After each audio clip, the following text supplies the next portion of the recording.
Hi everyone. Okay, apologies for the slight delay.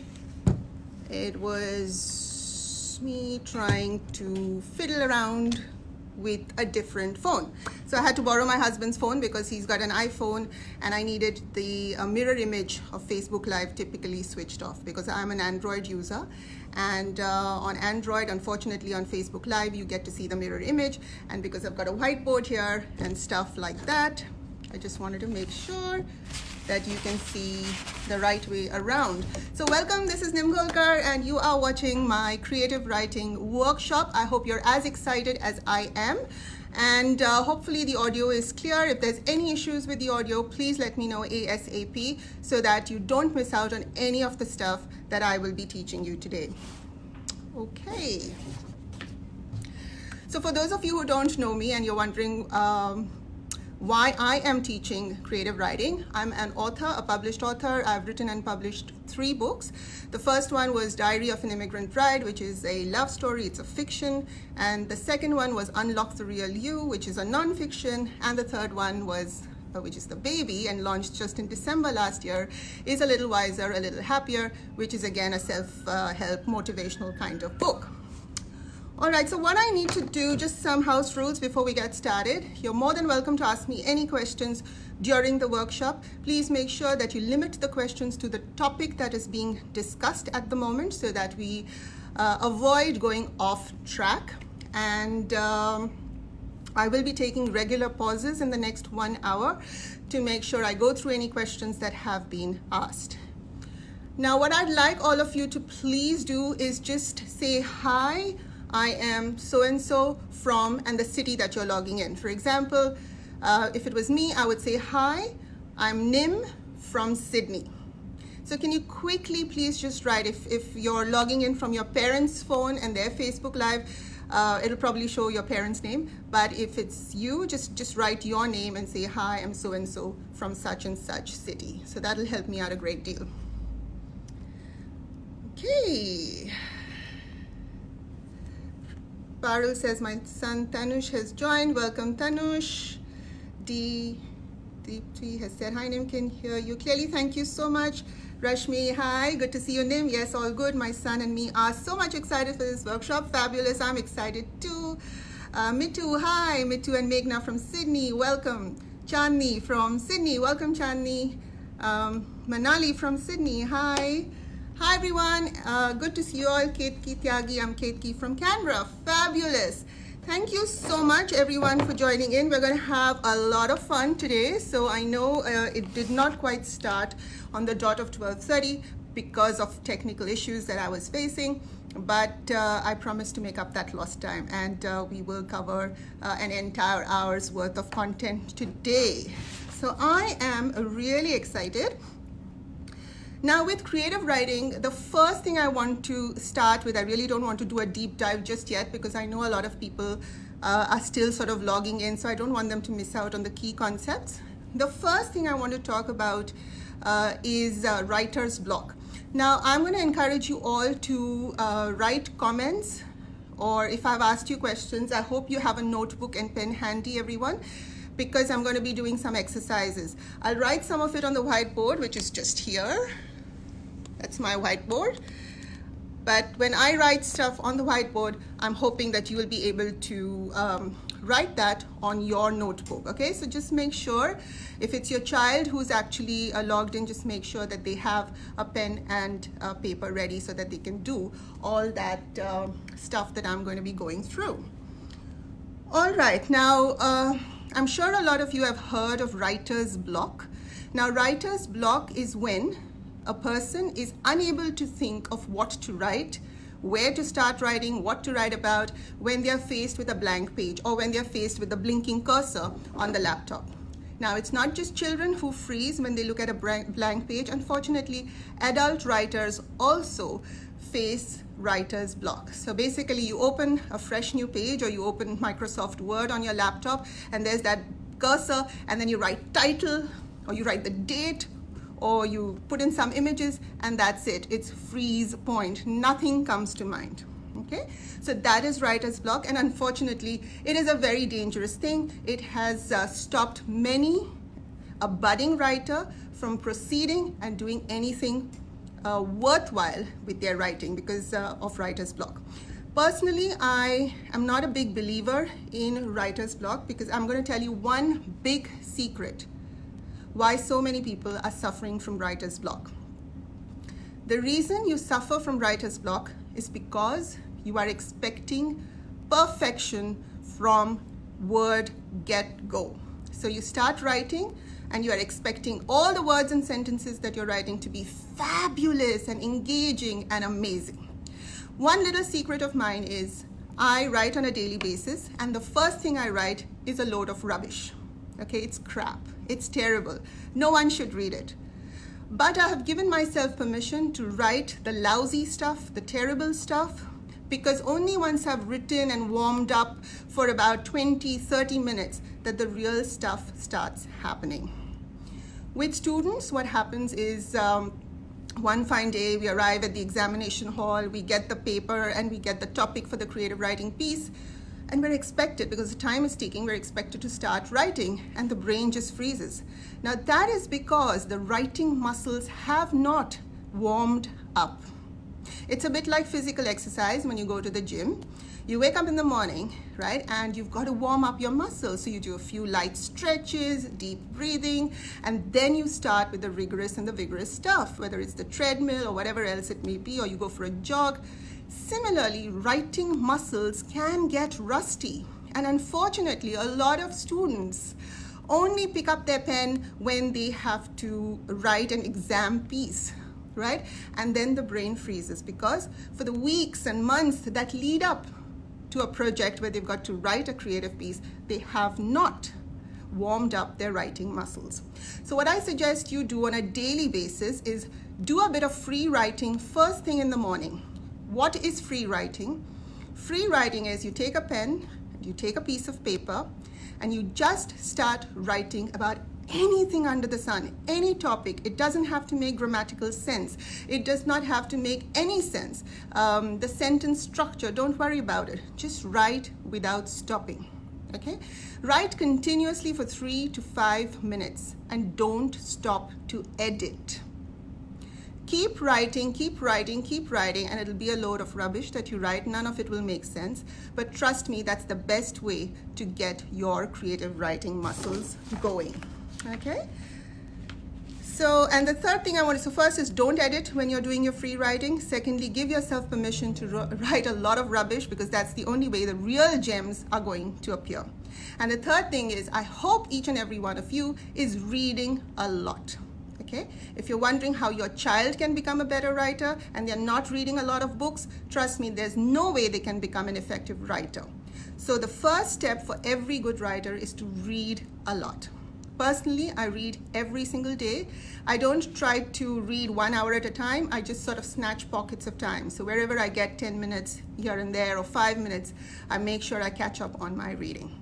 So 15 to 30 minutes of reading is a definite must every single day. So we've got heaps of people who have joined in. Let's dive straight in. Okay, I will later go through all the comments and say hi to as many of you as possible. But if I miss out someone's name, please forgive me. It's just because of, in the interest of time, I just want to make sure that we catch up on all the topics. Okay, let's begin with story structure.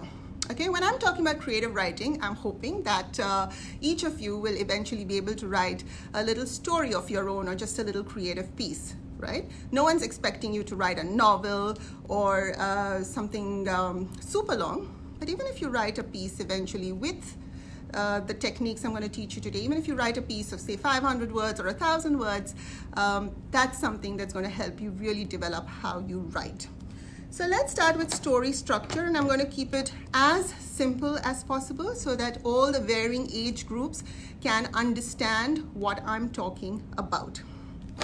The first thing I need you to write down on your paper or notebook or whatever is with story structure, there are the 5 W's and 1 H question that you need to ask yourself before you start writing a story or before you start writing a creative piece.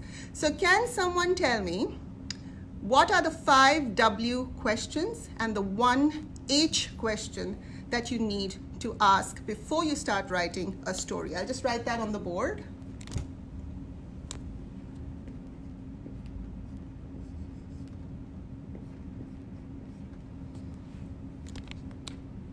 So the 5 W and 1 H question. What are those questions that you need to ask yourself?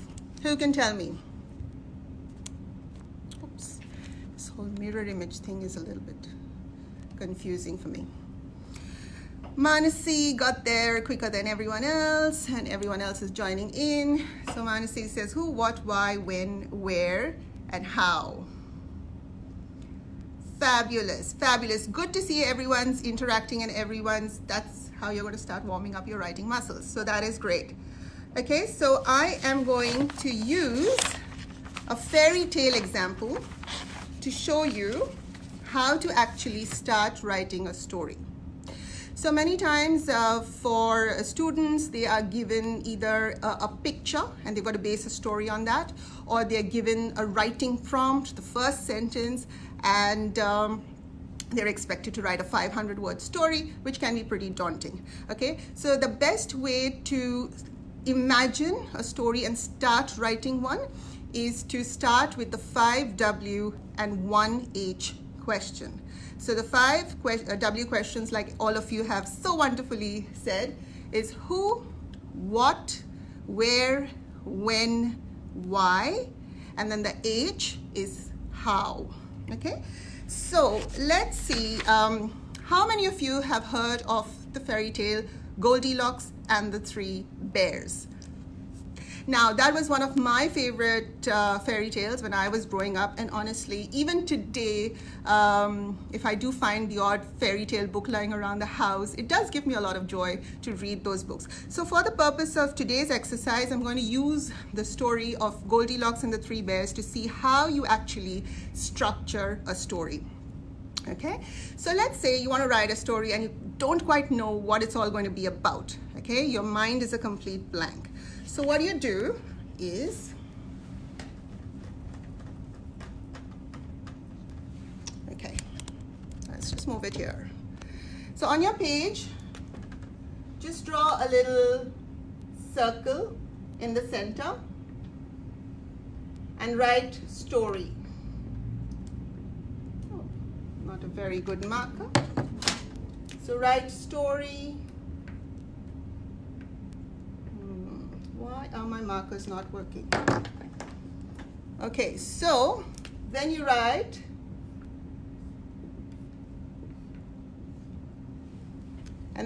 draw 5 arms around it and write the 5 questions. Who, what, where, when, why, and how. Can you see that clearly, everyone? Draw a little circle in the center of your page and just write story inside it, because you yet don't know what you're going to write about. And then draw 6 different arms and write the 5 W questions and the 1 H question. Okay, so this is the first skeletal format of your story. All right, so I believe the writing is too small, so next time I'm going to make it a little bit bigger, as I've just got some feedback. So basically what I've done is written the 5 W questions. That's who, what, where, when, why, and how. Okay? Okay, so taking the example of Goldilocks and the 3 Bears, who is this story about? Who is the main character and who are the secondary characters? So can some of you please write and let me know, for those of you who remember Goldilocks and the 3 Bears, who was the main character and who were the other characters? So I'm just going to wait for a bit while you write that down.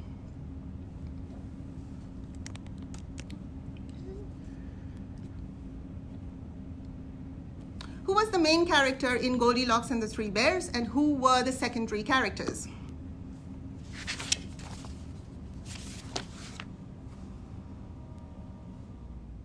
Main character, hi Priya. Priya says main character is Goldilocks. Dhruvil says Goldilocks, Three Bears. Jasraj Kaur says, I don't know, that's fine. It's just a wonderful fairy tale. If you do get the chance, just Google it and read it. It's really short and you should be able to enjoy. Right? So Goldilocks is the main character, and of course Papa Bear, Mama Bear, and Baby Bear are the three side characters, and they're pretty important characters as well. Okay, so now where you've written the who, which is here, right? Under it, or just do a little side line and then write down your characters. So Goldilocks and Three Bears. Okay, so now you found out that the story's main character is Goldilocks, which is, you know, a little girl, and Three Bears. So you finalized that. The second thing I'm going to talk about is what. Okay, what happens in this story? So basically what happens in the story is that a young girl is lost in the forest, and as she's walking, she comes across a little house in the woods, and she goes into the house uninvited, and then a whole lot of stuff happens. Okay, now you're going to just, where the what comes in, you just have to write a basic idea of what you think will happen in the story. Don't worry about getting it perfect, because as you write, new ideas will pop up and you will be able to keep editing the stuff you write. But when you're starting to plan and plot a story, just make sure you have a basic idea of what is going to happen in the story. So the who, like I said before, is who is the main character, or what is known as the protagonist.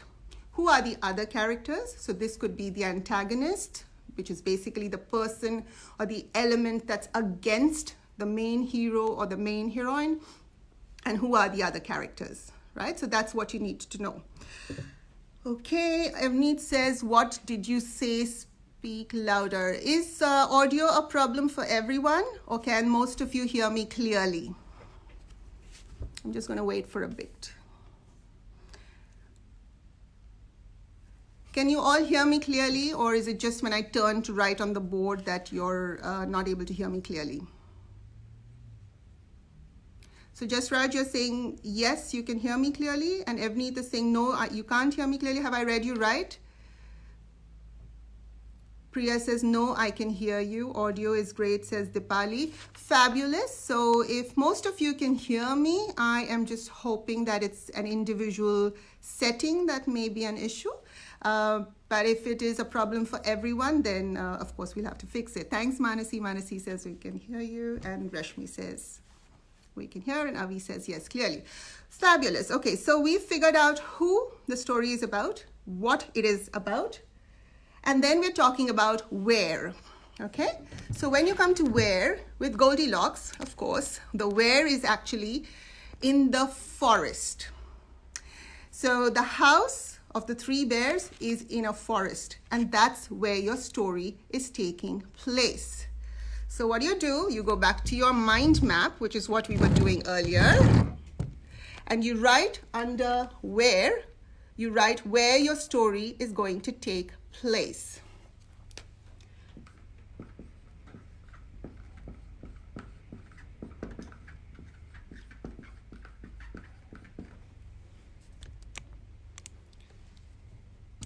In a house in the forest. Jasraj says write bigger. Jasraj, unfortunately, because the screen for the phone is limited, and I want you to see the entire mind map eventually, bear with me because I'm trying to write it as big as possible. Jasraj, if you're going to use that kind of language and use words like idiot, I suggest you log out of this session, because there is no place here for any form of swearing. This program that I'm offering is a paid program typically, And the reason I am offering it free of charge is because I'm hoping that it gives people something to do other than just worrying about the doom and gloom that's happening around us. Okay, so anyone here who's not able to be polite, who's not able to show respect to either myself or the other people who are trying to concentrate, I suggest you log out and perhaps log into a separate creative writing workshop. That'll really help everyone out. Okay, so we've done the where, which is in a house in a forest. All right, then we come to the next W question, which is when.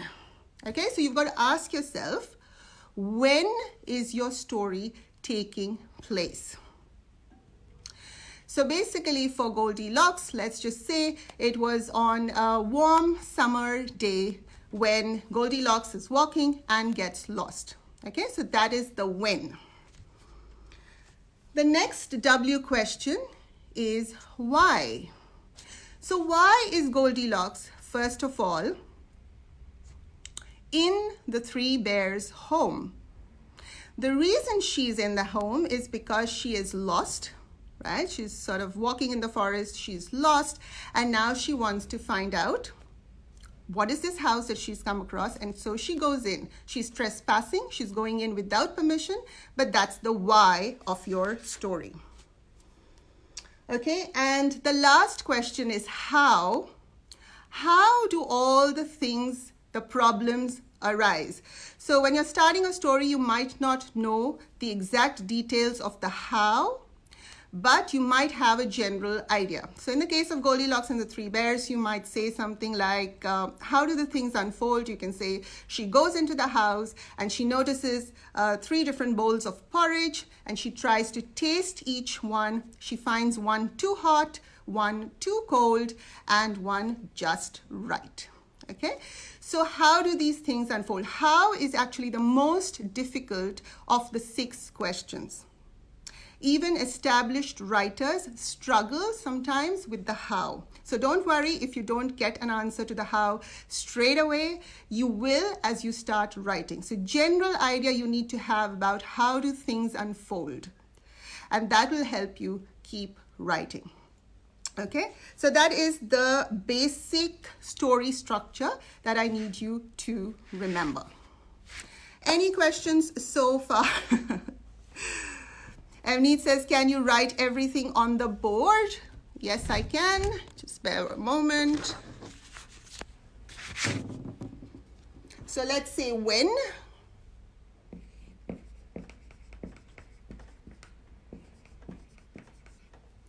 When is a summer day? Why? So why is Goldilocks in the forest? So she is lost.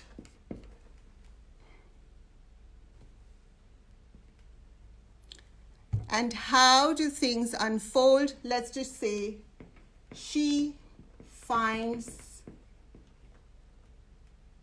bowl of porridge. Let's take you closer.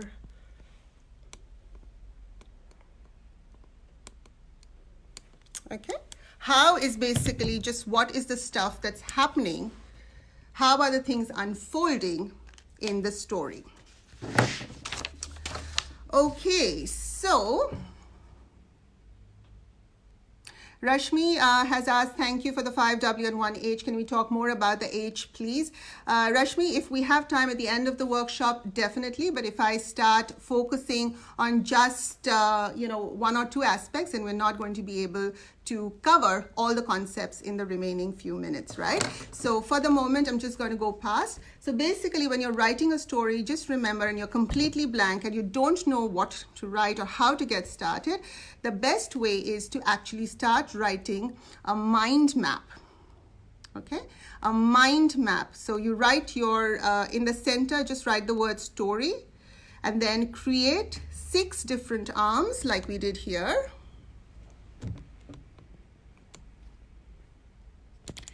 And each arm will be the 5 different W's. So who, what, why, where, when, and then the one H question, which is the how. And then start making more arms from that and start writing ideas as they come to you. Just remember what I said at the start. Don't worry, it's not going to be perfect from word go. You will make a lot of errors, you will make a lot of mistakes, but that is fine. Okay, so any questions so far? Varsha Kakkar, mind map is a way to plan. Is that right? That's right, Varsha. And mind map is actually used even by professionals and companies when they're trying to come up with cost-effective or time-effective solutions to certain projects. It's definitely a tool that writers and budding writers and even young children can use. So while you will not have time, obviously, to use a mind map when you're sitting for an exam or actually writing a final creative piece, it is a good tool and a technique to use when you're practicing writing at home and when you're warming up your writing muscles. Okay, so like I said at the start, you have to keep warming up your writing muscles. You can't just turn up at an examination and write beautiful stuff. You've got to start practicing weeks and months in advance. So when you're practicing at home, it's a good idea for you to do these kinds of mind maps. Deepika, is this narrative structure what they do in school? Deepika, this is not a school curriculum that I'm teaching. I am not a school teacher. I am an author. So this is just some stuff that you or children can do at home, you know, when you're sort of trying to practice creative writing. I highly encourage you all to stick to whatever you're taught in school as part of your syllabus. This is not something I'm not 100% sure how it is taught in school at the moment because my children are all grown up. But it's definitely a nice thing to do when you're practicing writing at home, just when you're sort of warming up your writing muscles and learning to be a better writer. Can we use the 7 steps of writing, says Sheetal. I'm not quite sure what that refers to, Sheetal, but if there are 7 steps of writing that have been working for you, then by all means do that. Poonam says, if we have a rough idea or a plot of story, but it doesn't fit in the why and the hows. Poonam, if you have a rough idea of the story and you don't quite know what to write in the why or the how, then I suggest leave those areas for the moment, because of course why and how is something that often becomes obvious as the story progresses. So don't let it stop you from starting your story, because that's again a reason for writer's block. All the aspects of the story are not clear to us. So just dive into it. Even if you know the who, the what, the when, and the where, just get started with your story. And as you write, new ideas will come to you and you will be able to sort of answer the why and the how questions, which are a lot more complicated. Okay. Have I missed anyone else's questions? Puneet, can you teach about Pebble Rock Boulder someday, please? Definitely. Who else? Mind map. Just making sure I haven't missed. Ramneet says this is mind mapping. That's correct. Okay. All right. So hopefully I have covered a lot of the questions, but if I've missed any, my apologies. It's a little bit hard when you're trying to scroll through so many comments. But if it's something that you really want answered, which I haven't covered, then by all means type it again and hopefully it catches my attention. Okay, now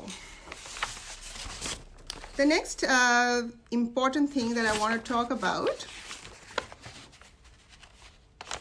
which I've noticed a lot of inexperienced writers do, or a lot of budding writers do, a lot of children do, is they tend to use the passive voice. Okay, so a lot of people tend to use the passive voice versus the active voice. So I'm going to explain to you what an active voice is and what a passive voice is. Okay, so let's say Jane sliced the apple. That is active voice. The apple was sliced by Jane. That is passive voice.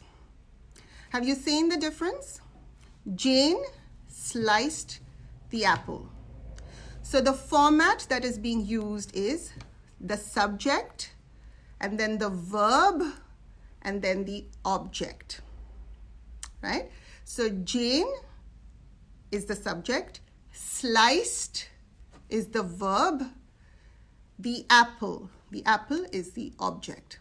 So this is how an active voice sounds. When you turn it into a passive, it is the apple was sliced by Jane. Now that is passive voice. Bob opened the window is active. The window was opened by Bob is passive. Now, when you use a lot of passive tense in your writing, you actually tend to create a distance between the reader and the actual action. And that is one of the biggest reasons why so many writers write a lot of boring stuff, because they tend to use a lot of passive voice in their writing. Okay, so I'm going to give you a sentence and I'm going to ask you to turn it into active voice. Okay, so the sentence is, the song was hummed by Joe. The sentence is, the song was hummed by Joe. Can you turn it into an active voice sentence? I'm just going to wait while you write that down. So the sentence that I just said was, the song was hummed by Joe. This is in passive. I need you to turn it to active. And I see a few of you have started replying, which is fabulous. Just bear with me while I rub the whiteboard.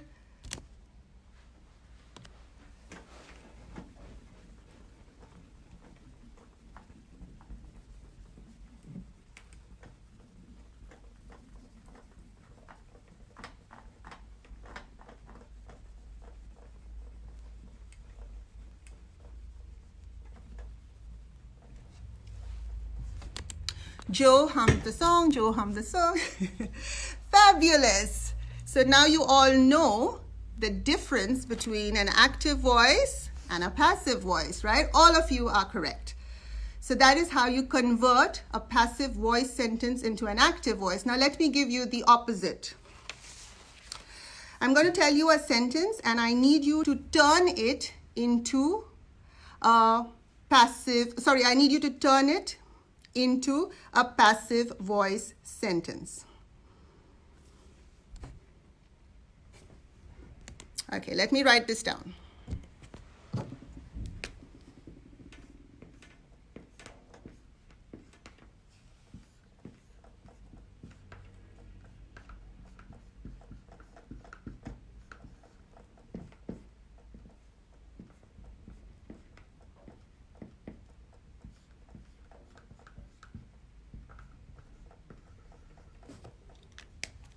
Okay, my apologies. This is not very clear. Basically, Jill played the piano. Can you turn that into a passive voice sentence, please?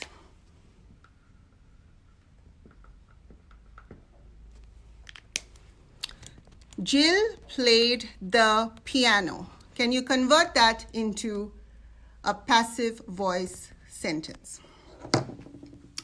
So, Ravi Patel, the piano was played by Jill. The piano was played by Jill. Thanks Dipali, thanks Sheetal, thanks Dipti, thanks Varsha, thanks Angi, Manasi, Vandana, Jasraj. Thank you. Fabulous, right? So Jill played the piano was active and the piano was played by Jill is passive.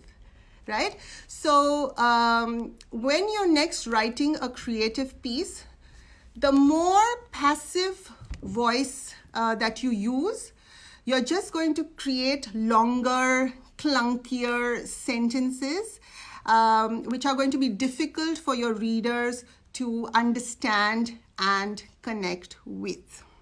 So as much as possible, stick to the active voice. And the passive voice, it doesn't mean that you can never use it. Of course, there are times when you can use it, and most people will use the passive voice deliberately, and it's usually a stylistic choice. Okay, they have chosen to make a certain sentence sound a certain way. Okay, grammatically they are both correct. There is nothing wrong with a passive voice sentence. It's not grammatically incorrect. It's absolutely correct grammatically.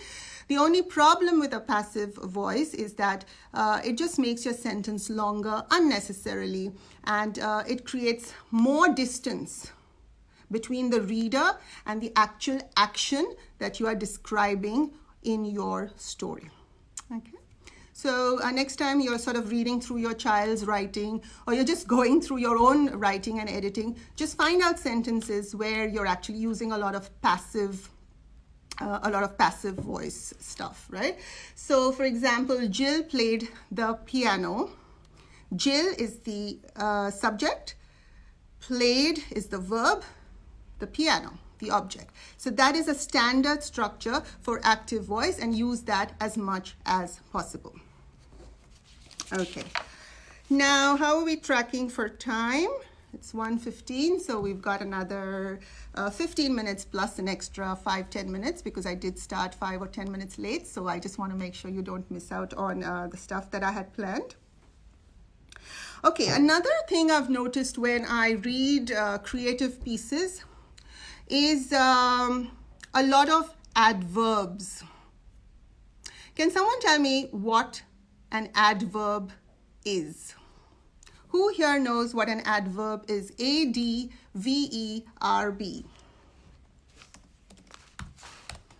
Who can tell me what is an adverb?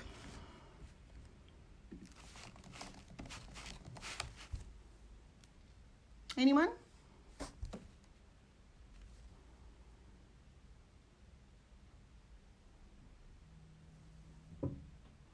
An adverb describes a verb. Absolutely right. Okay, so he ran quickly. Okay, he ran quickly. So quickly is an adverb which is telling you more about the verb. Let me just read some of the answers. Thanks, Shweta. Thanks, Kirti. A word describing a verb. Varsha says adverb describes a verb. Yep, thanks, Deepti. Thanks, Preeti. Thanks, Dipali, making a verb more powerful. Thanks, Ruchika. Thank you, Parul and Manisha. Jyoti, fabulous. Roli, Manasi, Vandana, Evneet, fabulous. That is great. It's amazing that so many of you know what an adverb is, because, many times I ask a lot of adults and a lot of children, they don't always know what an adjective or an adverb is. So I'm really pleased to see that you all know. Manali says verb being described. That's great. Just Raj describing word. Yes, that's right. Ruchi, words describe the verb. Fabulous. Okay. Rashmi ending with ly. Yes, for a large part, a lot of the adverbs end with ly. And that is a good point to remember. What I need you to do is, when you go through and you're editing your creative writing piece, look for words that are ending with ly. Okay? Because when you have too many adverbs, your writing becomes boring. It becomes heavy, it becomes clunky, and it puts the reader to sleep. Okay, he ran quickly. She spoke softly. She smiled sweetly. Now, when you have a lot of these adverbs, and it's a very, very common habit for a lot of people, right? For a lot of Priya Sharurka says, isn't that a suffix? Yes, the ly is, but usually the adverbs, Priya, are words that end with that suffix, right? So softly, clearly, beautifully, these are all adverbs that are describing a verb. Okay, and Rashmi says, my son is enjoying the workshop.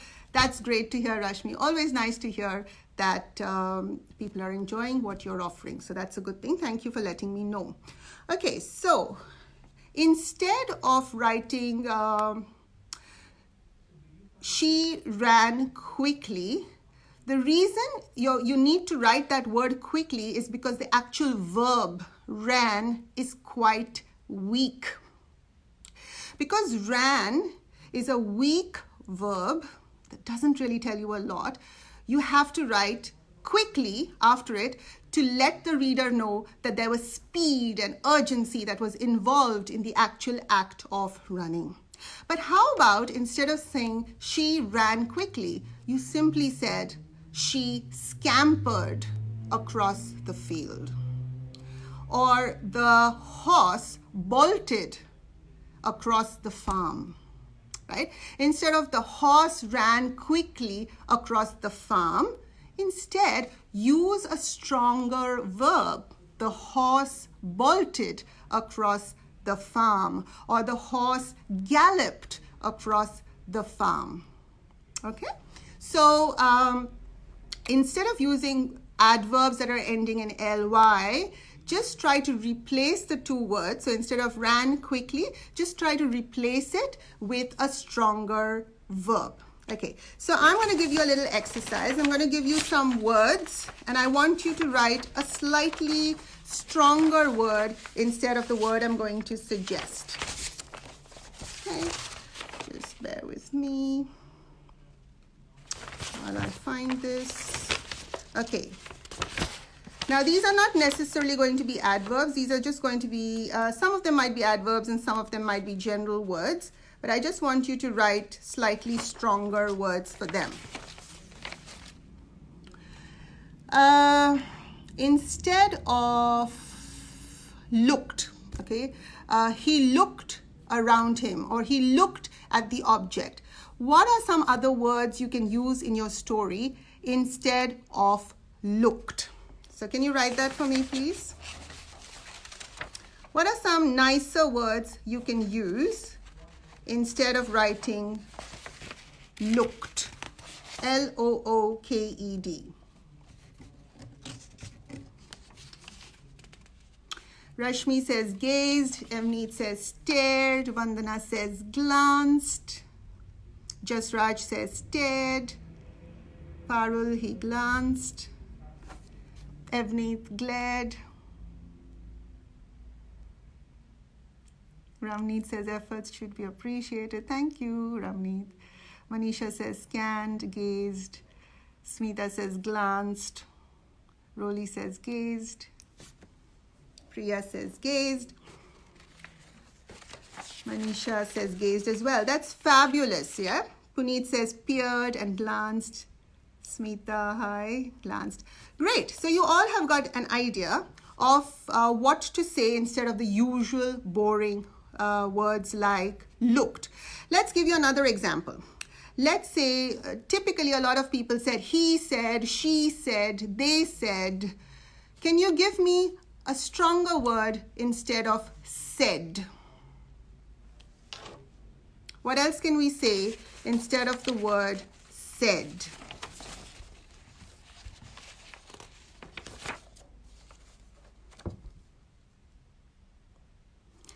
So this is, I know some of you are still talking about the previous one, which is fabulous.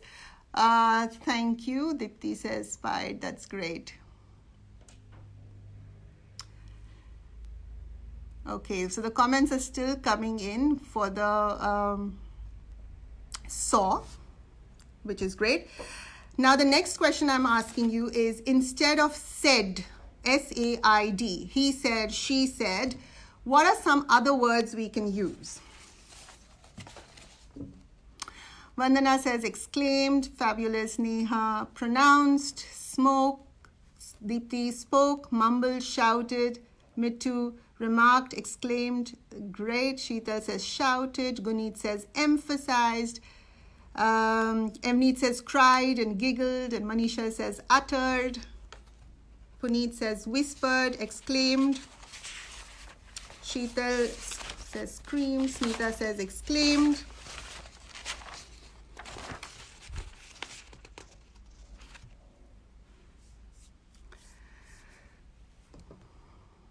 Spoke, explained. Fabulous. Okay, so make sure that when you're actually writing your stories, if you're constantly saying he says, he said, she said, they said, it can become a little bit boring. It can be a lot of words that are constantly repeated. So what you need to do is just use something a little bit stronger, like all the stuff that you've all said already. Okay. Now, the last and the most important thing that I want to tell you about is a concept called show, don't tell. Okay? So show something instead of telling.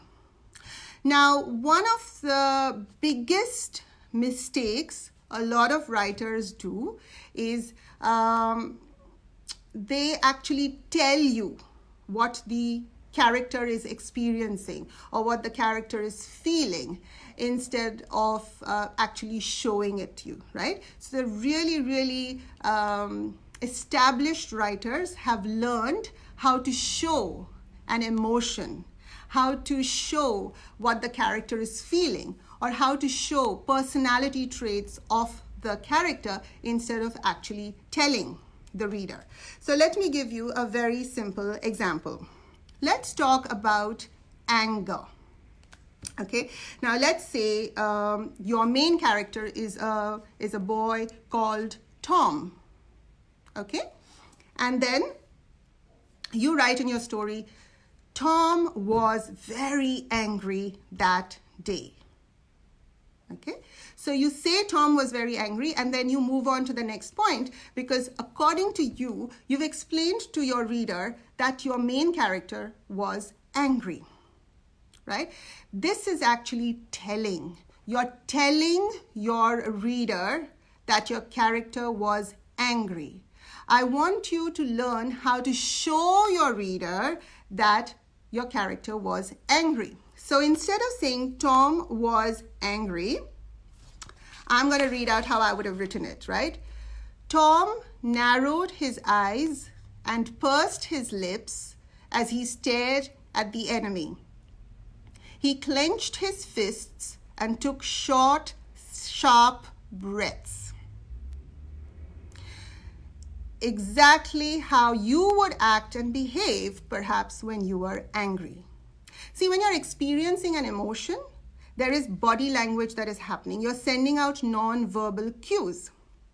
Now, in this sentence, I'm going to read it out to you again. Instead of saying Tom was angry, you've got to show the anger. Okay? So how do you show the anger is you describe the emotion. Don't tell your reader that your character was angry. You describe it. Now, Tom narrowed his eyes. So he narrowed his eyes. He pursed his lips because he was angry as he stared at his enemy. He clenched his fists and he took short, sharp breaths. As you can see, nowhere in this sentence have I said Tom was angry. I've actually shown you. So what are some of the signals of anger that I've shown you? A, narrowed eyes. B, pursed lips. 3, clenched fists. 4th, short breaths. Short breaths, clenched fists, pursed lips, narrowed eyes. Okay, so these are the signals of anger. Now I'm going to give you an activity to do. Let's say your character is sad. Okay, let's say your main character is sad. How are you going to describe it? What are some of the signals of sadness that you can insert into your description? So let's say your character is sad. Can you write a few things that show me, the reader, how your character is sad. What could be some of the non-verbal cues that your character will send out? Good, everyone is, Jasraj says crying, yes. Ramneet says tears started to trickle down his cheeks, fabulous. Varsha says the boy's eyes bleeded with crystal tears. Yeah, tears swelling in their eyes. Sukhmani says I was about to write this. So some of the things that show sadness are tears in the eyes, trembling lips, hanging head, you just look down and you can't make eye contact, or you don't really want to look out at the world. You've got droopy shoulders, right, because you're sad and you've given up. Or maybe you're even frowning because you're sad and troubled about something. Priya says he had salted water coming down his eyes. Lena says his head was facing the ground, water dripped from eyes. Parul. As Tanush walked down the border looking at the dead body, tears trickled down his cheeks. Thruvil. Tom had tears coming out of his red eyes and he was pale. Smita, tears streamed down his face like a waterfall. Puneet, tears went rolling down his cheeks, his head down, melting into the world of sorrowness. Rashmi, tears rolled down. Sheetal, his hand flopped around slightly, but he was not really noticing. Manisha, his eyes filled up quickly, his lips shivered vigorously. Tom's eyes started watering. Fabulous, everyone. So that's exactly what I mean, right? So that is how. So instead of telling us that your character was sad, that's boring. Show me that the character was sad. Right? Don't just say Jane was feeling sad that day. Describe by using all these fabulous phrases that you've all just used. Okay? Now, let's say, I'll give you just one more example. Let's say your character is afraid or frightened. How would you show the reader that... Oh, I lost you there for a minute. I'm not sure what happened. Hopefully you can all still hear me. So we're talking about fear.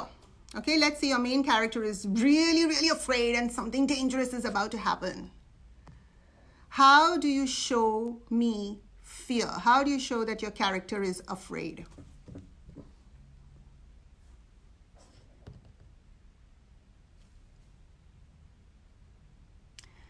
Kanchan says rivers flow down her cheeks. That's great. That's for sadness. That's fabulous. Manasi says her teeth were chattering. Yep. Himangi, lips were trembling. Smita, shock. Preeti, Tom backed away. Yeah. Priya says he had goosebumps on his arms and he had a crooked smile on his face. Emneet, shocked eyes wide open. Jasraj, he shivered. Fabulous. Smita, he quivered at the thought. She was shivering and so she could not move. Mrudula. Neha's, I walked out of the house, I got shocked. Her whole body was trembling, knowing that she wouldn't come out alive. That's Dipti. His lips started to tremble. Chirag, his muscles were trembling. Smita looked around nervously. Manisha says his face paled and he had goosebumps all over him. Rashmi, the boy was terrified for a very bad nightmare. And Deepika, a chill ran through his spine and his palms started. Wow, you all are so talented. Apeksha, he refused to have eye contact. Ruchika hid behind a wall. His smile turned upside down, said Sneha. Ramneet says started to sweat and hands trembling. Fabulous. Fabulous, everyone. Guneet, blackout and then a sense of deep emotion inside. First time I sensed fear and just stayed still. Very nice. Kanchan, and time stood still. Dipti, heart pumping as fast as a speed train. Lips trembling. Jasraj, he froze. Tom shivered. Yeah. And Gayatri, the color drained from his face. Fabulous, right? So you've all now understood what it is to show instead of tell, right? So remember that if you want your writing piece, whether you're writing a story or whether you're writing just a short creative essay, one of the best ways to make your story come to life is to actually show the reader what is being experienced instead of just telling. Okay, so wherever you feel tempted to say, she was sad, she was afraid, she was doubtful, she was shy, instead of using that, right, which is really, really boring, show the reader that emotion. And you've all got a little bit of practice just now by describing that emotion. Okay, just if you're really stuck and you don't know, let's say you are talking about a character who's feeling really terrified because, you know, that person heard a sound in the forest and he doesn't know who it is and he's terrified. And if you don't know how to show that emotion, instead of just telling the reader that your character is terrified, ask yourself, how do I behave when I am afraid? What are some of the body signals that I send out? You know, maybe my heart is beating rapidly. Maybe there's sweat on my forehead. Maybe my ears are ringing. Maybe my hands are clenched. You know, and you ask yourself, how would you react in a situation where you are terribly, terribly afraid? What are some of the signals? What are some of the cues? What are some of the non-verbal communication stuff that goes out when you are afraid? And that's how you will be able to write and describe the emotion that is being felt by your character. Okay, so it is a little after 1:30 and time's up, but for the next 5 or 10 minutes, I just want to check if you've got any other questions, and I'll quickly outline what we've gone over. So this will be available on my timeline. If you've missed it or you joined late, then please go through it at your leisure. So basically we covered at the start story structure. So remember, when you're writing a story, this is, of course, all these techniques are to be used at home when you're practicing creative writing. It's not something you can possibly do when you're about to write a creative piece and submit it. That's not possible. All the techniques that I've taught you are stuff you can use at home when you're trying to learn to become a better writer. Okay, so 5 W's and 1 H question: who, what, why, when, where, and how. Out of these questions, the why and the how are the most complicated. So if those 2 questions are sort of stopping you in your tracks and you're not able to move on with the story, park those questions aside. And as you move through your creative piece, the answers will start appearing on their own. Okay, the next thing we talked about is the use of adverbs, right? I remember Stephen King, there's a fabulous quote, and he said that the path to hell is paved with adverbs. I love that saying, and I love how Stephen King writes.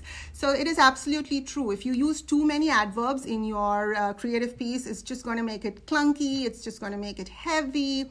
So avoid adverbs, right? The minute you see a word ending in ly, she ran quickly, he spoke loudly, she sang beautifully. So all these words ending in ly will usually be an adverb. And if you find that there are too many words ending in ly in your creative piece, one after the other, that's a surefire sign that you're using way too many adverbs. Right? So instead of using adverbs, just choose a stronger verb. So instead of he ran quickly, where ran needs quickly to make it a little bit more powerful, just replace it with he scampered, he bolted, he galloped. Right? So that's a strong verb. You don't need the help of an adverb when your verb is strong enough as it is. Okay, Mittu says, as always, an informative session, and we're grateful. Thank you, Mittu. I'm so glad you enjoyed it. Smita, how should you end a story? Smita, that is a whole different ball game. It's not something I can cover in 5 minutes, so I'll have to leave it for another time because beginning and story beginnings and story endings, they're tricky stuff, and I can't possibly give you a 1-sentence solution for that, but I will definitely keep it in mind the next time I do a workshop. Let's just check all the other comments. Smita says, my daughter had the phone and she was typing. She loved it. Oh, I'm glad. Apeksha says, My kid loved it. Thank you. Mega says thank you. You're very, very welcome. Just Raj says, can you make another video next year? Absolutely, Just Raj. And thank you. You're very welcome. Roli Radan, what was the quote? So Stephen King said, the path to hell is paved with adverbs. I'm pretty sure that's what it is. The path to hell is paved with adverbs, right? So just try to avoid using a lot of adverbs because it just makes your story heavy, clunky, and it disengages the reader. So the solution is to replace it with a stronger verb. She smiled sweetly. Maybe just write, she beamed. Okay? Or he spoke softly. Just write, he whispered. Do you see? Suddenly you use less words and the verb that you're using, so he whispered, is a lot more powerful than he spoke softly. And the clue that you're using too many adverbs is just that you're using a lot of words that are ending with ly. Okay? Priya says, can you suggest some books that make kids get some better vocabulary?